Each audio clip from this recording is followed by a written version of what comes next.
Hello everyone, this is Sixbeal Phoenix Luna here, and today I'm going to be reading a creepypasta, The Pocket, by manufacturer INC. Don't watch this at 3 a.m. There were rumors going around about some abandoned old silo that had loomed over the woods. The looms were located in the middle of a field of just dirt alongside the railroad tracks. Not like anyone cares, it's an eerie sight with just, sitting there looming over the woods with rust trailing down the sides. Anyways, some rumored it had to be haunted by some old farmer who hung himself in the silo and takes his revenge on anyone who enters. I'd say this rumor is complete bullcrap, especially when the one spreading the word tries to back up the rumor with the story of some stupid kids who curiously and went in the silo, never to come out. Others say that the silo is just a good hangout spot, where people would never find them. So with both positive and negative comments, my geek band out friends and I decided to check it out. We decided to enhance the creepiness by choosing to visit the silo on a gloomy and cloudy day. So the day came and my friends Pete, Meg, and Wes met at my house since it was alongside the railway. We walked along the railway, talking and laughing, having ourselves a good time, until we saw it. The silo was, of course, just sitting there, looming, tall over the trees. Curious, we walked towards it as our laughter along with our talking died down. The closer we got to it, the colder it felt, as if there was some sort of cold, dark aura. Wes even let out a little yelp. We ended up finding a ladder leading up into the silo. The rungs of the ladder were also handles to open the hatches. All along the side of the structure, all were locked, except for one. Though it was stuck, so we had Pete climb up and open the hatch. Within a few minutes, we were inside the silo, standing on the hay left in there. In the center, there was a large hole deep in the hay. It was dark, but we could hear a steady flow of air coming out of the bottom. Oddly enough, there was a rope descending into the hole. Since I was the only one smart enough to actually be prepared for this, I took out my flashlight. Holding the flashlight in my mouth, I began to descend. I dropped into the bottom, scanning the small area. Everything seemed safe as I looked at the scattered hay, dirt, and also another hatch. I beckoned for the others to come down. As they descended, my eye had caught something covering the rope. The color of it was red. I hid my panic and showed the others the hatch I found. Pete opened it, revealing a dark hole. Now, the messed up thing about it was that it was reeked of death. Meg ended up gaining the courage and take my flashlight and go first into the hole. We followed her, and we walked through this dark tunnel for about 10-15 minutes until Meg had told us we reached another hatch, and she opened it. A bright light had filled the tunnel, and that's when we heard it.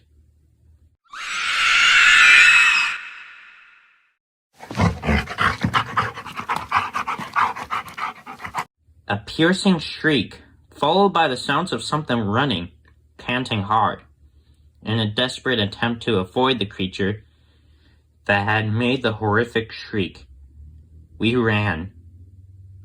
Once we were out of the tunnel, we slammed the hatch shut, attempting to lock it.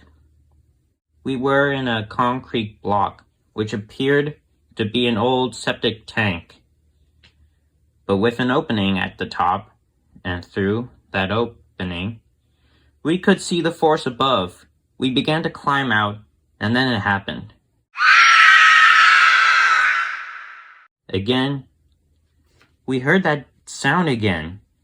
Wes wasn't even out of the hole yet. Poor Wes. This creature slammed through the hatch, and a sharp claw hand reached out and grasped Wes's leg tight, pulling him into the tunnel. We heard his terrified screams.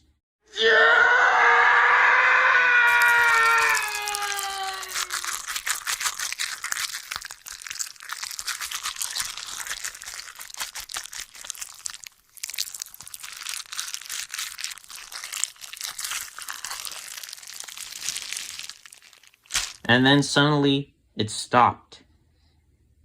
We heard the sharp snapping of bones and tearing of flesh. The rest of us were frozen in shock.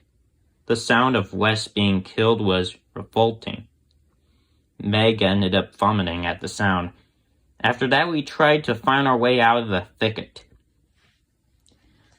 We searched a way out for at least an hour, but we concluded that the forest was enclosed in a large perimeter of barbed wire fencing. We panicked, having no idea what we could do, and also realizing that the thing comes out of the dark. Night was coming fast, and in a desperate panic, Meg climbed high into a tree, hoping the thing wouldn't find her. Pete found a small hole in the ground to hide in. Bad idea. Again, we heard a shriek, and I watched the thing climb out of its home. In my panic, I climbed up a tree and watched Pete sitting in a hole. I also, to my regret, had got a better look at the creature we were facing. It was the most disturbing thing I ever seen.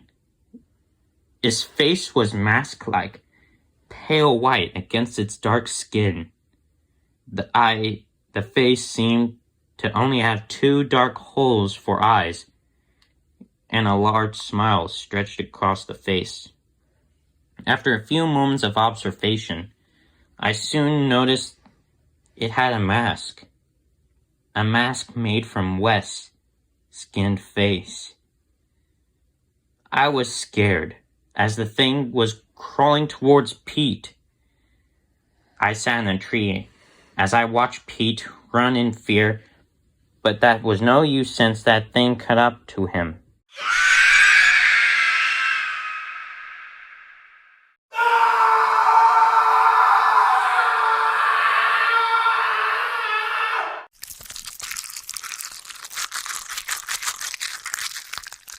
It spoke in a raspy voice. I am the pocket. It proceeded to crawl back into its dwelling. From the other tree I heard Meg crying. I beckoned for her to climb down, as I climbed down myself. 10 years had passed. Meg is dead. She died in a horrible death. So horrible. The police were called to the same scene after a couple was going for a walk through the woods. Found her dead. Headless corpse, lying at the edge of the woods. When I said the word edge, that means that it's far from the barbed wire fence. This can only mean that the pocket is free from its prison. It's free and coming straight for me. I know what it is. This is horrible. Right now, I'm looking through our marriage picture, trying to calm myself down with the happy memories. It didn't help. 'cause the reflection of the glass I saw a face slowly coming towards me. Meg's face. Only it was eyeless, and it had that damn terrifying smile. The pocket. It's here.